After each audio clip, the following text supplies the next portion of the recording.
Education is an important issue in New Mexico, but before we talk about what lawmakers and public officials might do to address the issues raised in the lawsuit, we wanted to talk about how we got here. Wilhelmina Yazzie is a parent and plaintiff in Yazzie v. State of New Mexico. Thanks for stopping by this week. Definitely. And Preston Sanchez is an attorney at the New Mexico Center on Law and Poverty. Thanks for being here. Thank you. Well, Wilhelmina, I want to start with you. Your son was in middle school in Gallup when the lawsuit started. What concerns did you have about the quality of education he was receiving? Well, actually, my son was in elementary 5th grade when it started. When it started, Yeah, that far back, that okay. far back, yeah. So, you know, as a concerned parent, my child at the time I felt like he wasn't receiving the adequate and the sufficient resources that he needed in order for him to be successful. And especially going into mid-school and on to high school, I wanted him to be, you know, college ready, be prepared for life outside when he gets older. And then as a Native American woman, a Navajo, we consider our children very sacred. And that's one of our primary responsibilities to our children, that we make sure that we teach them the correct, you know, principles of life, and also to protect them. That's our primary responsibility for our children. And that is why, you know, I had some concerns within the schools that he was attending, just to make sure that he ensured that he received the quality education that he was entitled to. Were you concerned even in elementary school that he was maybe falling behind? Well, actually, my son was actually doing very well. He was getting good grades and doing, you know, doing very well. But then when it came to testing, he fell below the passing grade level, and that was a little, you know, concerning for me, because he was doing really good, but when it came to testing, he wasn't doing so good, and he wasn't like where he's supposed to be at. So that right there was, you know, a big flag for me, and thinking, okay, well, you know, what is it that he needs in order for him to get past, you know, the testings. So from there, you know, it's just more resources that he'll need, and then also with you know, with our cultural, with the cultural, you know, relevant learning environment that he needs, with if the language that we speak at home, of course, you know, and those kind of barriers that he needs to be assisted with, I guess. Did you feel heard when you went to the school to talk with him about your son's education? Several times, you know, I've always gone to the parent-teacher conferences. That was one thing I always wanted to go, just to make sure that my son was doing what he's supposed to be doing, you know, behavior-wise, and also educational, academic-wise, that he was passing, doing what he's supposed to be doing, and so forth. So at one point, you know, my son was doing very good, getting good grades, honor roll, so what. I was kind of concerned that he wasn't placed in like more advanced classes. So I brought that up to one of the counselors, you know, how does a child or one of the students, how do you determine that how they get to an advanced class? I didn't really get any answers. It was just basically, you know, well, we look at your child's grades and we look at the testing. And it was a bit confusing for me. But, you know, I kind of just left it at that and thought, you know, and I always told Xavier, you know, always do your best anyway. Just keep doing your best. And other concerns that I had was like textbooks. He wasn't able to bring any textbooks home from school to do homework. And of course, they always had homework. He shared textbooks. Sometimes some of the instructors or teachers was nice enough to, you know, make copies, maybe on their own, of certain sections that they're covering. So that was helpful. Other things I saw was maybe technology, limited technology. And then it's not just for my son, it's actually for like other children in our communities, in the state and the nation, especially those that are going to school in the rural areas. We have very limited access to a lot of the resources that my son had in you know, the bigger towns. And that was another thing. I have family and I have friends that have children that go to these rural area schools. And same thing, limited textbooks, materials. And then with the technology, you know, improving and all that, they have limited access to Wi-Fi, you know, such things like that. So that was a some concerns that I had with Xavier.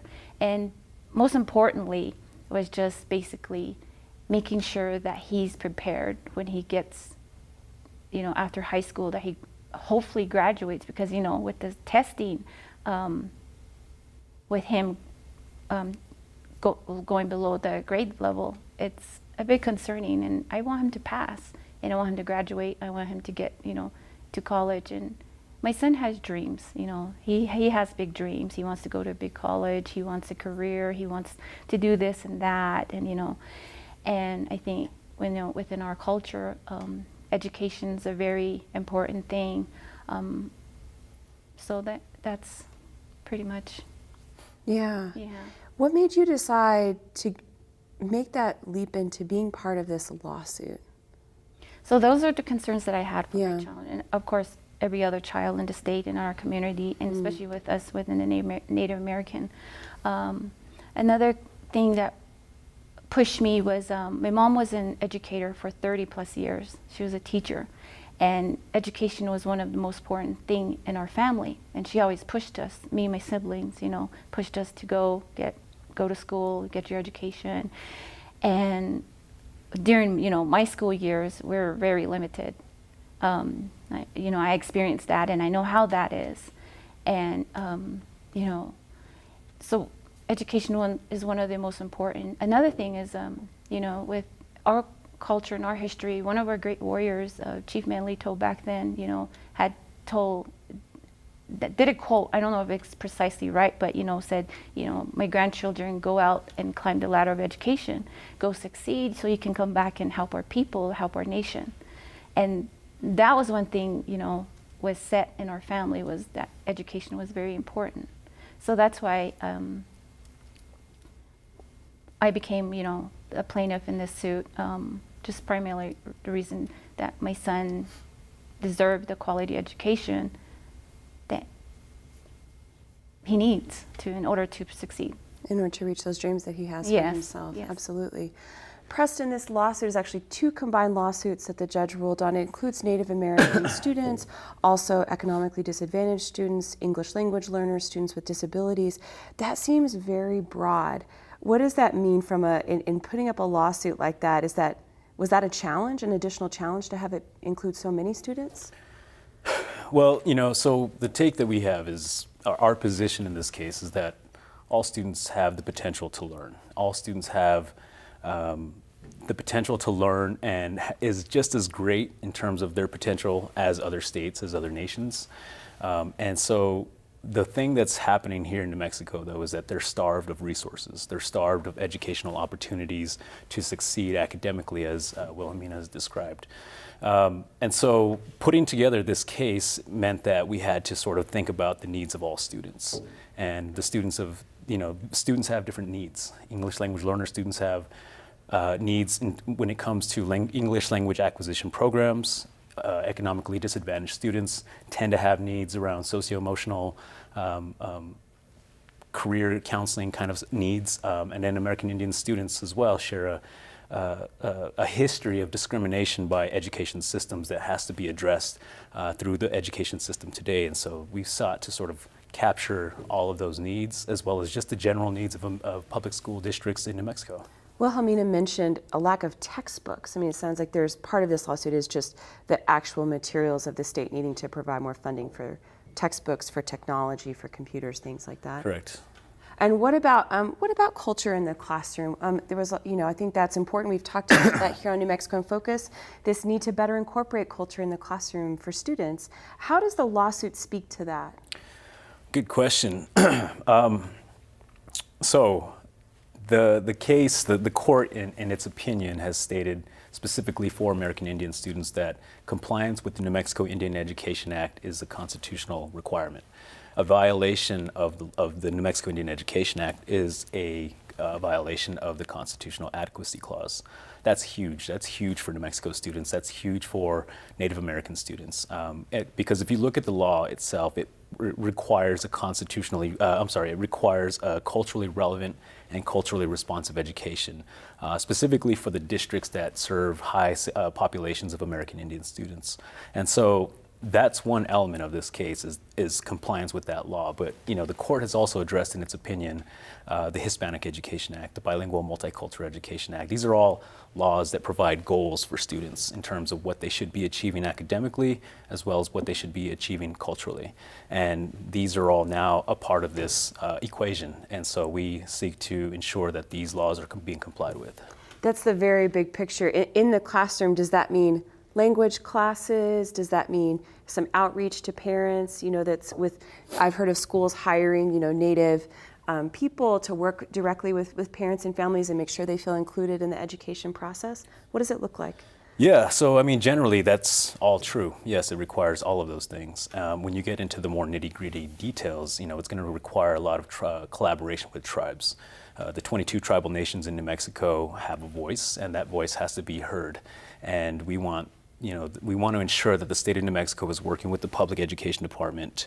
And by the state of New Mexico, I mean the legislative body. We want to make sure that the state of New Mexico, the PED, and the school districts are collaborating with the tribal leadership and the tribal communities to ensure that those kinds of things are provided. Culturally relevant learning materials, culturally relevant educational opportunities, books that really focus on the historical contributions made by Southwest Indians to the United States. These are all things that sort of seem basic, but they've been left out of the equation for far too long. Well, Helmina, what are some specific things that you'd like to see in the classroom for students that speak to that issue of cultural relevance? I like, all the schools, it's that a diverse community, especially for where I'm from. And of course, we have the rural areas out on the reservation. I like to see more change of maybe more resources given to our students. And also, we can't forget our teachers. I mean, they're there teaching our children while we're not there as parents. And they deserve a lot more support. I feel like they do deserve more support and more training. So that way, they can give our children what they deserve, a good education, get them prepared.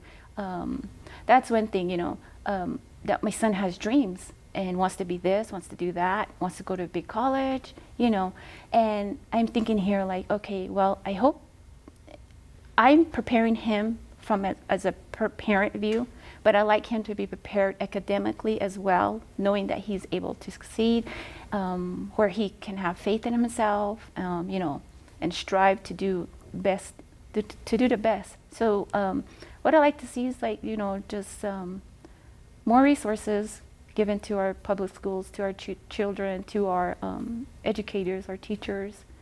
Would it be meaningful for you to see more, like, say, a Navajo culture and history and incorporated into the classroom as well, alongside the other things that students like your son are learning? Oh yeah, definitely. That's one thing that's very important for our children, especially in a Native American view, is to know who they are, where they come from, what how they stand within their family, their nation. That's very important for us. I always tell my children, I grew up learning Navajo. And then I learned English as I got to school. So I'm also teaching my children, our language. And my son, Xavier's Navajo, and my partner is actually Lakota. So now we have Lakota and Navajo language that, we need to teach. So, I try my best to teach my children the Navajo language. And as I go back, my mother, I said, was an educator, and she was probably the one that would really have taught my children. She's gone now, but she left a legacy of being a teacher, education, all that. So yeah, so that's what I like to see is more cultural, relevant materials in our school system. Yeah. Yeah. Preston, what are some other key points in the judge's ruling that we should take note of as we watch this unfold in the coming months? I think what the court has said essentially is that sufficient education is a constitutional right, and therefore sufficient funding is a priority. And so therefore we can't sort of neglect the amount of resources that need to be incorporated into the public schools to fully effectuate what the order has required of New Mexico. And some would ask, where's the money going to come from? What are we going to do about this? But what the court has said is a constitutional right. A sufficient education is a constitutional right, and because it deserves priority funding, you have to provide the kind of funds so that it doesn't deprive students of a constitutional right. That seems a little bit circular, but what the court has also offered are sources of revenue that can give the legislature something to look at, something to think about. And I think she gave 11 different sort of sources of revenue that the state can sort of consider in terms of how it will sufficiently educate students and what it will dump into the public school system to ensure that students are now prepared to be college and career ready. It seems like we might be debating that definition of sufficient for a while. There might be a lot of discussion around that. Debating it? Yeah, I mean, some parents might say, sufficient to me, like they might have ideas about that, about what sufficient looks like. And there might be some discussion about, is the state comes back with a plan, and do parents feel like that's actually meeting what they want for their kids? Sure. And so the court has placed in its order some language that would require monitoring. Monitoring of the public education department and the state's efforts to ensure that students are being provided a constitutional education. That monitoring by the judge would happen in sort of timetables, and so the judge would require this statewide comprehensive plan by the state of New Mexico to develop that plan, pass it to the judge, make sure that she's fine with it, and then allow it to sort of to be implemented and monitored over time to ensure that the sufficiency of education is being maintained. Okay. So we'll have to keep an eye on that as, Sure, as that develops. Well, I want to give you kind of the last word. What changes? I know that you have these hopes for all children in New Mexico, including your own children, but what would be meaningful for you when you know that things are different? What is that going to look like? That's going to make me feel good knowing that my child is able to go on to college and be college ready, go on to life to lead, and come back to help our people, help our nation, even the state. And my son deserves, just like any other child in the nation, quality education, equal opportunity to succeed. And that's basically just what we want, is just, that our children get the help they need, no matter what their background is. Do you think if parents have more of a chance to weigh in on these issues and what the changes should look like, that it would be more successful? I believe so, yeah. I mean, with the Native Americans, I think if we, voice our concerns, go to the schools, go to parent-teacher conferences, all that type of stuff, I think it'll work. I mean, if we work together, it will. And things happen when we work together. That's true. Well, thank you so much for coming by this week and talking about the lawsuit and sharing your personal experience. We'll keep watching this and reporting on it for New Mexico in Focus. Thank you. Okay, thank you.